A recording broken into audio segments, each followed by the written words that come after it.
അപ്പോൾ സ്നേക് മാനിക്കിന്റെ പുതിയൊരു വീഡിയോയിലേക്ക് എല്ലാവർക്കും സ്വാഗതം.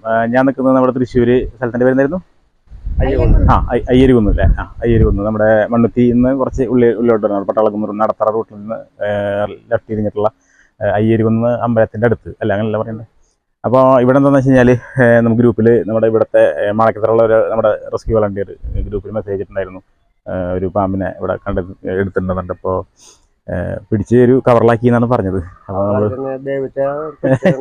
അപ്പൊ ഈ ചേട്ടന്റെ പേര് ബേബി എന്നാണ് പേര്. അപ്പൊ എന്താന്ന് വെച്ച് കഴിഞ്ഞാല് ബേബി എന്നാണ് ചേട്ടന്റെ പേര്. ചേട്ടൻ ഇവിടെ നിന്ന് ഇങ്ങനെ ക്രോസ് ചെയ്യുമ്പോ എടുത്ത് ഒരു കവറിലാക്കിയിട്ടുണ്ട്. അപ്പൊ സംഭവം എന്ന് വെച്ചാല് ഇത് എന്നിട്ട് ഇവിടെ ഈ പാമ്പ് പുല്ലാനി എന്നാണ് ഇവര് പറയണത്. അപ്പൊ പുല്ലാനി എന്ന് ഉദ്ദേശിക്കുന്നത് പുല്ലാനി മൂർക്കൻ എന്നാണോ? വിഷമുള്ള പാമ്പ് കുട്ടിനെ ചെറുതാണ്. ഓക്കെ. അതെന്താ കാരണം ഞങ്ങൾ കൊല്ലാറുണ്ട്. അതെന്താ കാരണം ഇടയ്ക്കിടയ്ക്ക് വരുമ്പോ നമ്മള് കൊല്ലാറില്ല. അപ്പൊ ഇനി കൊല്ലണ്ട. ഇനിയിപ്പോ നമ്മള് വിളിച്ചു കഴിഞ്ഞാൽ നമ്മൾ ഓടി വന്ന് എടുത്തോളൂ.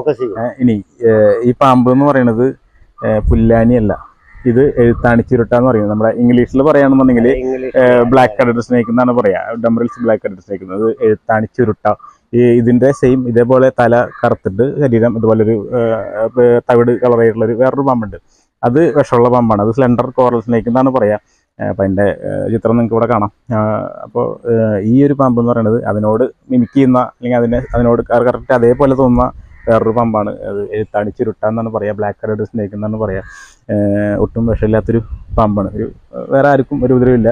ചെറിയ ജീവികളൊക്കെ തിന്ന് ജീവിച്ച് നടക്കുന്ന ഇതുപോലുള്ള അത്യാവശ്യം കാട് പിടിച്ച് കിടക്കുന്ന അല്ലെങ്കിൽ ഒഴിഞ്ഞ കിടക്കുന്ന സ്ഥലങ്ങളിലൊക്കെ സാധാരണ കാണുന്ന പാമ്പ്. അധികം വലിപ്പമൊന്നും വരില്ല. ഏതാണ്ട് ഒരു 30 സെൻറ്റിമീറ്റർ 40 സെൻറ്റിമീറ്റർ ഇത് വലിപ്പം വരുള്ളൂ മാക്സിമം. ഇതിനെ മറ്റിപ്പം ഞാൻ നേരത്തെ വിഷമുള്ള പാമ്പെന്ന് പറഞ്ഞു, സ്ലെൻഡർ കോറൽ സ്നേക്ക് എന്ന് പറഞ്ഞു. അത് വിഷമുള്ള പാമ്പാണ്. പക്ഷേ വിഷമുള്ള പാമ്പാണെങ്കിലും അത് ഇതിന് ഇത്രയും വലിപ്പം പോലും വരില്ല. വളരെ തീരെ ചെറിയൊരു പാമ്പാണ്. അപ്പോൾ അതിനെ തിരിച്ചറിയാൻ തലഭാഗം കറുപ്പ് എന്താ പറയുക, തല കറുപ്പായിരിക്കും. അതിൻ്റെ വാലിൻ്റെ അറ്റത്തേക്ക് വരുമ്പോൾ വാലിലും 2 ബ്ലാക്ക് സ്പോട്ട് കാണും. പിന്നെ അടിഭാഗം മറ്റേ കോറൽ സ്നേക്ക് എന്ന് പറയുന്നത് പവിഴപ്പാമ്പ് അല്ലെങ്കിൽ പവിഴത്തിനോട് സാമ്യമുള്ള കളറുകൾ ഉള്ളതുകൊണ്ടാണ് അതിനെ കോറൽ സ്നേക്ക് എന്ന് പറയുന്നത്. അപ്പോൾ അതിനോട് സാമ്യമുള്ളൊരു പാമ്പാണെന്ന് മാത്രമേ ഉള്ളൂ. അതിനെ എഴുത്താണി മൂർക്കൻ എന്നാണ് പറയുക. ഇതിനെ അതുകൊണ്ട് എഴുത്താണി മൂർക്കൻ ആ പാമ്പിന് പേരുള്ളതുകൊണ്ടാണ് നമ്മൾ ഇതിനെ വിഷമില്ലാത്ത പാമ്പായതുകൊണ്ട് എഴുത്താണി ചുരുട്ട എന്ന് വിളിക്കാനുള്ള ഒരു കാരണം. അപ്പോൾ പുല്ലാനിയല്ല, വിഷമില്ലാത്തൊരു പാമ്പാണ്.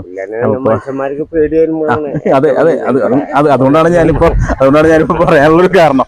അപ്പോൾ പിന്നെ വേറൊരു ഇതിന്റെ സംഭവം എന്ന് വെച്ച് കഴിഞ്ഞാല് ഈ സംഭവം നമ്മള് അതായത് സാധാരണക്കാരൊരിക്കലും പാമ്പിനെ എങ്ങനെ ഹാൻഡിൽ ചെയ്യാൻ പാടില്ല. കാരണം വേറെ ഒന്നുമല്ല, ഇപ്പൊ ഈ അടുത്ത് 2020 വനംവകുപ്പിന്റെ പുതിയൊരു ഗൈഡ് ലൈൻ ഉണ്ട്. അതായത് പൊതുജനങ്ങളാരും പാമ്പുകളെ കൈകാര്യം ചെയ്യരുത്.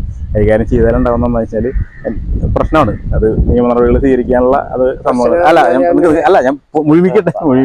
അപ്പോൾ അത് 2020 വന്നിട്ടുള്ളതാണ്. ഇതിപ്പോ വിഷമുള്ള പാമ്പാണെന്ന് തെറ്റിദ്ധരിച്ചിട്ടാണ് വിഷമില്ലാത്ത പാമ്പിനെ എടുത്തത്. പക്ഷേ ഇതിനു മുന്നേ ഇപ്പോൾ ആലപ്പുഴയിൽ അല്ലെങ്കിൽ നമ്മുടെ തൃശ്ശൂർ തന്നെ പല സ്ഥലങ്ങളിലും ഇതിനെ മലമ്പാമ്പാണെന്ന് പറഞ്ഞ് അണലിയെ പോയി പിടിച്ചിട്ട് മരണം സംഭവിച്ചിട്ടുള്ള കാര്യങ്ങളുണ്ട്. അപ്പം നമ്മളൊരു പാമ്പിനെ കൃത്യമായിട്ട് അറിയാതെ ഇതിനെ പോയി ഹാൻഡിൽ ചെയ്യരുത്. കാരണം വെച്ചാൽ ഇതിപ്പോൾ വിഷമില്ലാത്ത പാമ്പായതുകൊണ്ട് വേറെ പ്രശ്നമൊന്നുമില്ല, ആൾക്ക് ഒന്നും പറ്റില്ല. ഇൻ കേസ് ഇത് വിഷമുള്ള പാമ്പാണെന്നുണ്ടെങ്കിൽ ഒരു പക്ഷേ കടി കിട്ടിയാലും ചിലപ്പോൾ പുള്ളി ഞാൻ പിന്നെ അത് പാമ്പിന്റെ ഉസ്താദാണ്.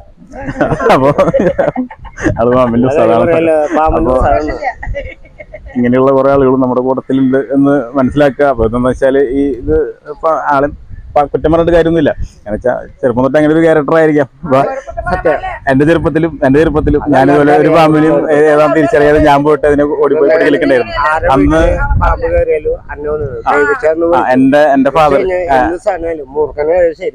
അതെ, അതായത് എന്റെ അപ്പച്ചൻ അത്യാവശ്യം ഇതേപോലെ ലോക്കലിൽ അത്യാവശ്യം പാമ്പിനൊക്കെ കൈകാര്യം ചെയ്യാന്ന് പറഞ്ഞു കഴിഞ്ഞാൽ തല്ലിക്കൊല്ലുന്ന ഒരാളായിരുന്നു.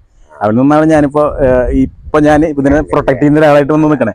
അപ്പോൾ അത് എൻ്റെ അപ്പച്ചനെ കണ്ടു വളർന്നുകൊണ്ടാണ്. അപ്പോൾ അന്ന് എനിക്ക് പാമ്പുകളെ കുറിച്ച് ഒന്നും അറിയില്ല. ഇപ്പോൾ ചേട്ടൻ ഈ പറയുന്നു ഇത് വിഷമുള്ള പാമ്പാണ്. ഞാനും അന്ന് ഈ പാമ്പിനെ വിഷമുള്ള പാമ്പാണെന്ന് നമ്മൾ തെറ്റിദ്ധരിച്ചിട്ടുണ്ട്. അപ്പോൾ ഇപ്പോൾ നമ്മളതിനെക്കുറിച്ച് നമുക്ക് അറിയാവുന്നതുകൊണ്ട് ഞാനത് നിങ്ങൾക്ക് തിരുത്തിയതാണ്, പിന്നെ നമ്മുടെ പ്രേക്ഷകർക്കും തിരുത്തി തരാണ്. അപ്പോൾ ഇത് വിഷമില്ലാത്തൊരു പാമ്പാണ്. ഞാൻ എന്തായാലും ഇനി അധികം ഈ ഒരു കാര്യം പറയാൻ വേണ്ടി മാത്രമാണ് ഞാൻ വീഡിയോ എടുത്തത്. അപ്പോൾ വിഷമില്ലാത്ത ഒരു പാമ്പ് ചേട്ടൻ എന്തായാലും ഇതിനെ കൊല്ലാതെ ഉപദ്രവിക്കാതെ ഇതിനെ കവറിലാക്കി തന്നതിന് വലിയൊരു നന്ദി. അപ്പൊ ഇനി അങ്ങനെ പിടിക്കരുത്. കാരണം ഇത് എന്തെങ്കിലുമൊക്കെ പ്രശ്നം ഉണ്ടായി കഴിഞ്ഞാൽ പിന്നെ ഇതിന്റെ ഫുൾ, കാരണം വേറെ ആരും അത് പറയാം, അത് അതിനെ കുറിച്ച് കൂടുതൽ കുറവ് പറയേണ്ടി വരും. ഇതിന്റെ മുമ്പിൽ നിന്നിട്ട് ഞാൻ തല്ലുകൊല്ലണ അല്ല, കുറെ പാമ്പ് കടിയേറ്റ കുറെ പ്രമുഖര് ഇവർക്ക് കടിയേറ്റിട്ട് ഇവര് ഹോസ്പിറ്റലിൽ ചെല്ലാണ്. അപ്പൊ അതിനെ കുറിച്ച് കൂടുതൽ ഞാൻ പറയുന്നില്ല. ആ കാര്യം അല്ല നമ്മളിവിടെ പറയണേ, ഈ പാമ്പിന്റെ കാര്യമാണ്. അപ്പൊ എന്തായാലും ഈ പാമ്പ് എന്റെ ലൈഫിൽ എന്റെ ഈ റെസ്ക്യൂ ജീവിതത്തിൽ ഞാൻ ആദ്യമായിട്ടാണ് ഈ പാമ്പിനെ എന്താ പറയാ റെസ്ക്യൂ ചെയ്യുന്നത്. അപ്പൊ ഞാൻ എന്തായാലും ഇനിയിപ്പോൾ എന്തായാലും വേറെ ഒഴിഞ്ഞ ഭാഗത്ത് വേണ്ടി കൊണ്ട് റിലീസ് ചെയ്യും. അപ്പം എന്തായാലും ഇന്നത്തെ എൻ്റെ ഒരു ചെറിയ വീഡിയോ ഞാൻ അവിടെ വേണ്ടി വീണ്ടും അടുത്ത വീഡിയോയിൽ കാണാം. വിഷ്ണു ജോജു സൈനിങ്.